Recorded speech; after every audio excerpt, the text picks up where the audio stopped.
So hello everyone, here we get my review of episode 14. It was a really good episode. Right away I say a 10 out of 10 episode. This was for me at least one of the best episodes in, I want to say episodes like 5 or 6 or so. Yeah, like there have been some good episodes of course. I mean, I won't say that all episodes have been bad particularly, but it was a really romantic episode. It was very beautiful. To me, it was back to like episode 4 and 5 about Matthew and so on, the whole like cat thing, right? I think it was very good, very excellent. Right? Kind of what I really liked from the anime in the beginning, which I kind of missed a bit. So I think that was, I think it was really good because like episode was a 12, yeah. For example, there was kind of scenery. Like the anime sells a lot on its like beautiful, you know, aesthetics, right? It's a great wallpaper type anime. There's a lot of that. But I think this episode here, they had some of those really good detailed moments as the other episodes, but it also had like a really good storyline basically. It had like a really romantic, the sad romance of the vampire or the muse or the succubus, whatever she is, and with the man, right? So she's been like protecting or whatever, watching for 50 years. So it was very beautiful, and of course she's fighting to give them a chance to say goodbye and so on. So I think it was a very nice episode. Easily for me my favorite episode, at least in the latest 2 months or so. Then probably. So 10th episode. It really had everything in that, and also of course it ended on a cliffhanger, which is very typical for that anime. It ended on a cliffhanger, like a double cliffhanger, both being threatened by the Oberon fairies kinda, and also of course she's a bit injured. So that was good as well. But I will say this though, that the beginning of the Fox thing though. That was kind of whatever, yeah. The beginning of the Fox thing, I was like, it happened, then it ended in like 2-3 minutes, yeah. And then there was a story about the vampire, right? The whole thing was like, whatever. Someone created Fox is, I was like really mad with the episode. It really didn't. And, but it was kind of cute to how Elias turned into a, I was more of a wolf, but still he turned into a canine, yeah. It's like, oh, you want to be a fox? He said, no problem with me. I can change, like, that's really nice. But then whatever, it was a kind of test, like, where do you want to go? Or like, where do you want to be free or something? And as soon as that kind of ended, she used, or more like, as soon as, you know, he talked to her, she's like, oh, my Elias, I don't want to leave you alone, right? And then it was like, yeah, back to human form. But he was like, oh, it's so cold being alone. And then she, of course, a lot of love turning into human again. So that was about it. Yeah, the Fox story was like very much like whatever part to it. So we'll talk about this part of it though. So of course it's really interesting to see us having to fight to stay awake and so on, and creating this magic thing. It felt a little silly though, in one way, especially how it ended. They should do so much of it. I mean, I understand that you want to have more of it if some of it might get destroyed or something like that. Like, maybe she make more than just one drop, right? So I get that. But she made like a gallon of like watching fairy magic liquid. But she needed like, you know, like 2 drops or something. 2 eye drops. So she made like a gigantic bottle of it. It was kind of like, really, because it cost her life force, I assume, how it ended, her bleeding. So it cost her a lot of life force doing that thing. And I mean, it just seems reasonable to assume that if she makes maybe like, you know, this much or so, that would be enough to have, because it has a 10 times chance of failing with it, you know, to have a lot of tries with that. So after doing like this much, right, you know, like why? You would assume it costs her more magic to make a lot more, or more life force. So that's it felt a little funky how she did that. So maybe this is in the manga. This is nitpicking though, but I would say that maybe they should have mentioned that.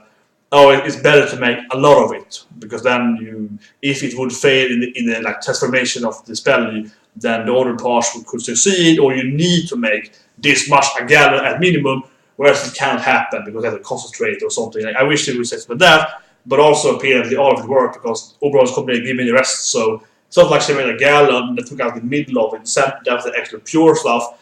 Apparently everything works right, so that just felt a little unnecessary. You're saying, yeah, that felt a little weird. But I'm guessing also that if she made a lot of it, or made a little of it, the kind of the scenery scene would be a little weird. So it has to close here to me. No, but I mean, if she was sitting here with like this thing, right, and it was like, yeah, I'm trying to manage this thing. It will look kind of weird instead of having this huge thing around her, or having a bigger one. But yeah, but like if she has a huge thing, the actual scene felt a little more real because it was holding this big thing. I suppose that is in a way kind of makes the most sense as like how you present the production is presented, because it looks better to have to hold something in your clutch instead of having a little bottle you have in like your finger. Yeah, so maybe that's actually the actual reason that it usually looks better. That's what I want to do, if I'm imagining.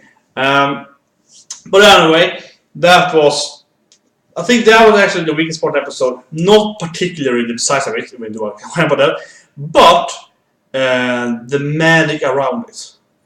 There was one scene where she had sitting there, and there was like flower growing around her, and that was really nice. And I wish there was more of that. I wish it felt like she was sitting there, and all the time she was meditating with this box thing. It would cause her to be flowers around her, like it would be. If anything, it would be really cool if like a tree or something, or the plants would grow larger per day. Right? So day 1, like a small thing in it, and she does the whole thing. Right? Day 2 is a little flower here. Day 3 is like the whole room. Day 4 is like the whole house. And then she combines it into this small thing. So something like that could be a nice thing. I do think that was a mistake of the episode. The episode was great. In the romance sense, it was a very big episode.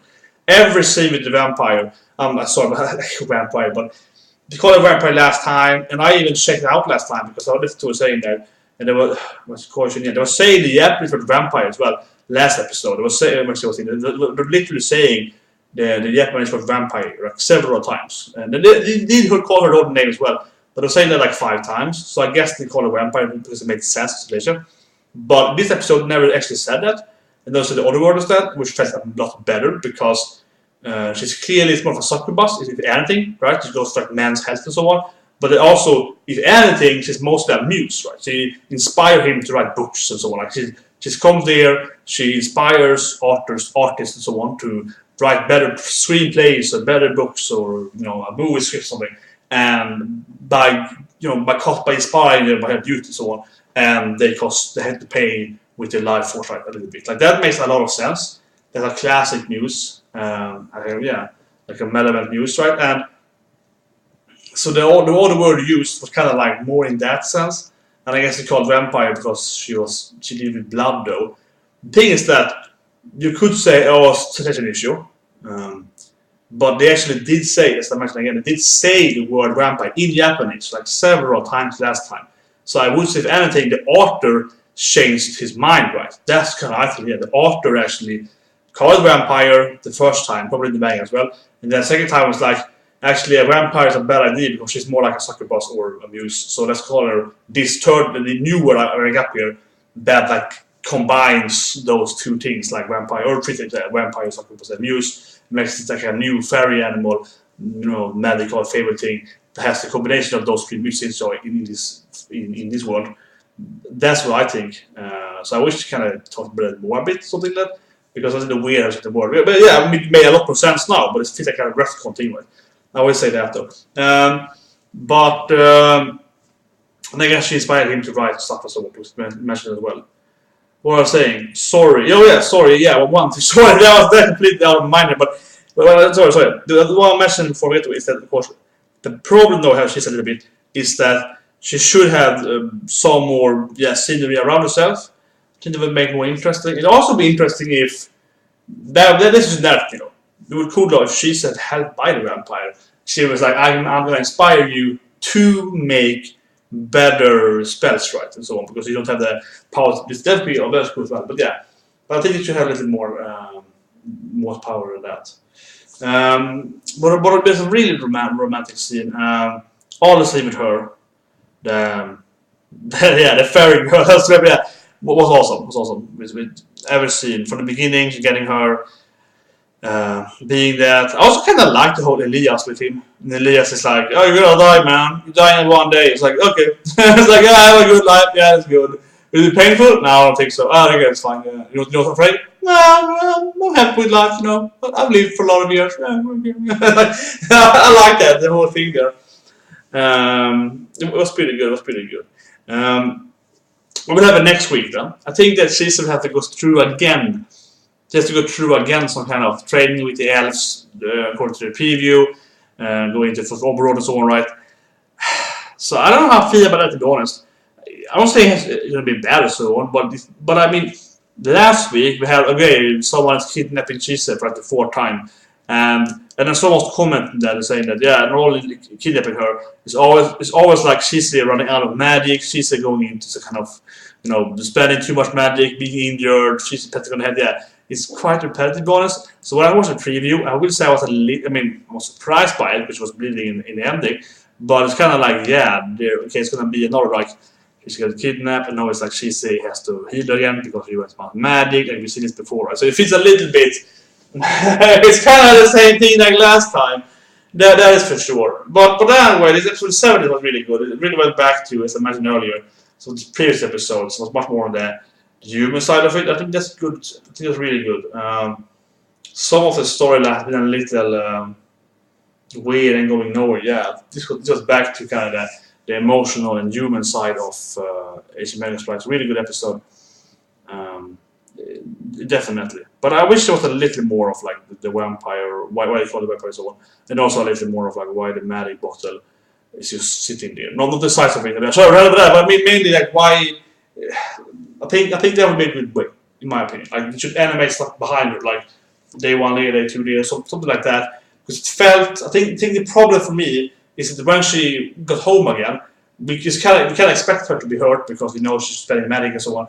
But that whole scene in 4 days didn't look very tiring. I mean, tired because she didn't sleep, but it didn't look very like magically draining. Just sitting there with this. So I think that is a little like the brain is really connect those two things, in my opinion. But I still really like the episode, though. I still really like the episode, but I think that makes it a little. It's like the details. It's a little weird, but the romance is amazing. It's a 10 out of 10 romance story. But those details are a little weird. It feels like the author maybe should write a romance manga instead. I don't know what I'm saying. It's like, no, but it's good because it's like romance with fairy stuff. So it's really interesting. It's grander than how you can write normal romance, right? Because normally it's hard to write that, oh, the boyfriend or whatever husband's going to die next day because succubus magic or something. So it gives not a feel to that. So it's a very good setting for like a romance thing. But it's kind of weird. So the anime has its flaws, but I think the anime is really good at the same time. It's a very interesting anime at least. And I wish though that there was more like this. I wish more episodes like this where we have like, okay, they use this kind of world of magic settings to create interesting relationship and then sort of whatever, yeah. And then this is also important. But because the anime, I think this is my opinion, because the anime is going back and forth between being like, oh, it's more like Fast of Life in magic anime world, and also sometimes it's like battles and like evil people and demons, and then it's kind of like and some dragon or something, and then it's kind of like, huh? So they're trying to both establish, you know, like a Harry Potter of like a law of magic world, you know, this is how it works, and at the same time it's like just like a romance thing or whatever, you know, a dialogue with these characters, and then it gets kind of weird because now we have a romance episode, but the details of the magic law isn't really functioning right as we saw in the episode, yeah. So it's kind of like two different kind of animes. That's what I think. So I think every episode of this, like from the water blood thing, every episode was this in between here. I think the anime would be better, absolutely, in the end really. But also would be less of a nitpick issue because then it would be kind of established that we don't really care about the rules. Right? Yeah, it's a romance thing, but we don't care about the rules. But because they have battle episodes in between sometimes, not a bad kind of that. I guess a little funky for me. But anyway, sorry for the ranting, but I guess more thinking about it, my mind's kind of like, I think I see the issue that I really like the episode, but it leaves me wondering, you know, how like the presentation of the actual world setting and like the world building is like hurt by the romance. Because like the romance was portrayed harder here than the actual world building. And that's kind of what you want, maybe. So it's a little weird. So I hope you like these reviews, and I'll see you guys next week.